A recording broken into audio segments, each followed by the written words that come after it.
কত বুদ্ধি। এটা কি খেতেছে? এই মায়া মানুষ সিগারেট খেলে কত হইতো?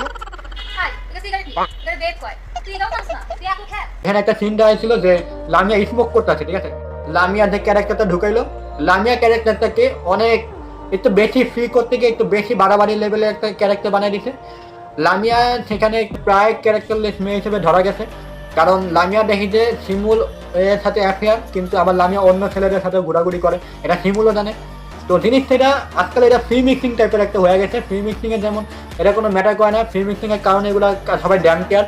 তো এই জিনিসটা হচ্ছে আমার কাছে একটু চোখে লাগছে। লামিয়া মেয়েটাকে এখানে একটা সিন দেওয়া হয়েছিল যে লামিয়া স্মোক করতেছে, ঠিক আছে। এটা সিগারেট স্মোক করতেছিল না, ভেপ ইউজ করতেছিল। এখানে একটা এপিসোড ছিল যে লামিয়া ভেপ নিয়ে আসছে ও শিমুলের সাথে দেখার জন্য।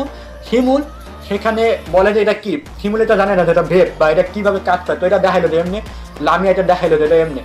তো আমি তো প্রেফার করি না, এটা কারণে প্রেফার করবো না, কারণ যেখানে মেয়েদেরকে স্মোকিং করা নিয়ে একটা ঝামেলা লেগে আছে সমাজে, যে মেয়েরা স্মোক করতে পারবে না, করা উচিত না, এটা নিয়ে একটা ঝামেলা লেগে আছে, সেখানে কাজল আরিফিন আমি এখানে একটা এমন একটা সিন ফালাইলো যে মেয়েদেরকে আরো এটা কিন্তু কাইন্ড অফ প্রমোটিং, যে লামিয়া স্মোকিং করতেছে।